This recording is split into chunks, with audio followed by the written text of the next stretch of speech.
اب موسیٰ علیہ السلام کا قصہ ختم ہونے کے بعد میں عیسیٰ علیہ السلام کے بارے میں اللہ تعالیٰ بتا رہے ہیں. اور جب عیسیٰ ابن مریم، یعنی ابن مریم کا معنی کیا ہے؟ مریم علیہ السلام کا بیٹا عیسیٰ علیہ السلام کے متعلق ایک عجیب مضمون بیان کیا گیا تو ایک ایک آپ کے قوم کے لوگ اس سے مارے خوشی کے چلانے لگے اور اس اعتراض کے ساتھ ہو کر کہنے لگے کہ ہمارے معبود زیادہ بہتر ہے یا عیسیٰ علیہ السلام. ان لوگوں نے جو یہ مضمون عجیب آپ سے بیان کیا ہے تو محض جھگڑنے کی غرض سے یہ لوگ عیسیٰ علیہ السلام ابن مریم علیہ السلام یعنی عیسیٰ علیہ السلام سے انہوں نے کیا کیا؟ الٹے سوتے مارے، خوشی کے مارے چلانے لگے. دیکھو یہ عیسیٰ علیہ السلام کہتے ہیں کہ ایک اللہ کی عبادت کرو، یعنی اس طرح کی ہنسی اڑا رہا اور اس معترض کے ساتھ ہو کر کہنے لگے کہ ہمارے معبود زیادہ بہتر ہے یا ہم جس کو خدا ٹھہرا کر عبادت کر رہے یہ بہتر ہے یا عیسیٰ علیہ السلام کو معبود؟ یہ عیسیٰ علیہ السلام کو معبود نہیں ہے، رب العالمین ہے. عیسیٰ علیہ السلام نے یہ کہا میرا بھی رب اللہ ہے اور تمہاری بھی رب اللہ ہے، ہم صرف مل کر اس اللہ کی عبادت کریں گے جو ایکتا ہے، ایکتا میں ہے، وحدہ لا شریک ہے، ان کی عبادت کرو. اس طریقے سے بولا. انہوں نے بول رہے کہ ہمارا معبود بہتر ہے کیا عیسیٰ علیہ السلام کے معبود بہتر ہے؟ کتنا ظالم لوگ ہیں. ان لوگوں نے جو یہ مضمون عجیب آپ سے بیان کیا تو محض جھگڑنے کی غرض سے، بلکہ یہ لوگ ہے ہی جھگڑالو.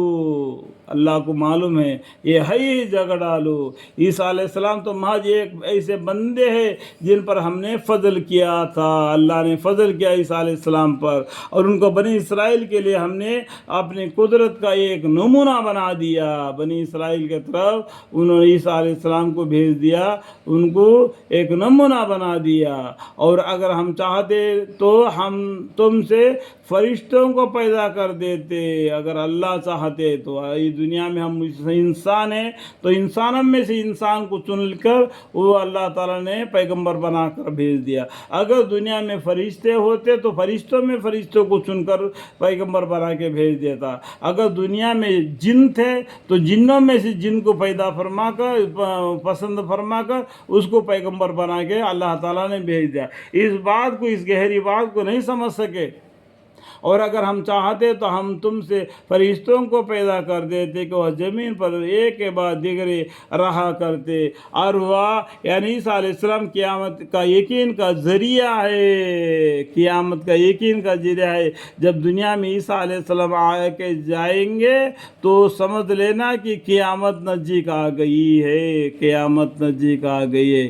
عیسیٰ علیہ السلام آئیں گے، عیسیٰ علیہ السلام آئیں گے. کل کے نصرانی لوگ بولتے ہیں عیسیٰ علیہ السلام کو کچھ کام ہے دنیا میں، اس کام کو پورا کرنے کے اللہ کے حکم سے وہ دنیا میں آئیں گے.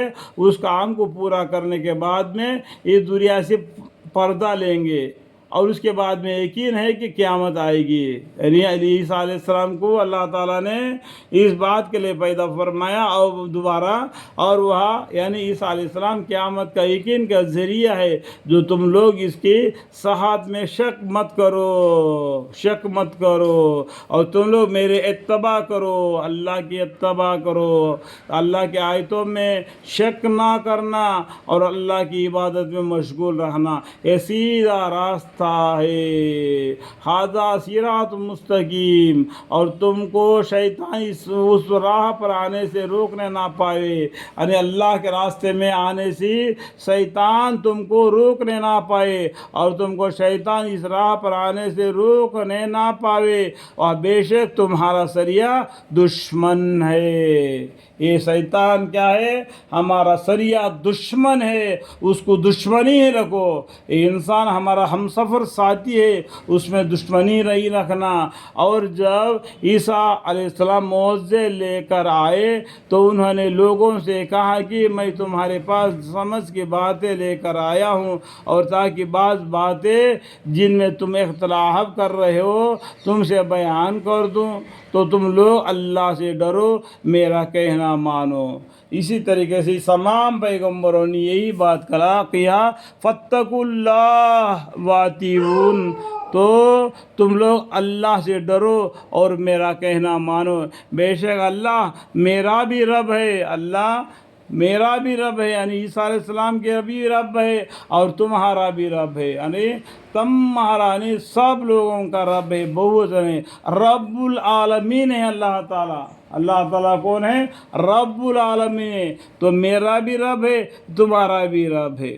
اس طریقے سے آیا، انہوں نے بولا تو تم لوگ اللہ سے ڈرو اور میرا کہنا مانو، بے شک اللہ ہی میرا بھی رب ہے اور تمہارا بھی رب ہے، تو اس کی عبادت کرو، یہی توحید سیدھی راستہ ہے، یہی ایک اللہ کی عبادت کرنا، یہی ایک سیدھا راستہ ہے، یہ صراط المستقیم، ھذا صراط مستقیم، یہ سیدھے راستے پر چلو بول کے عیسیٰ علیہ السلام نے بنی اسرائیل کو، تمام قوم کو بتلا دیا۔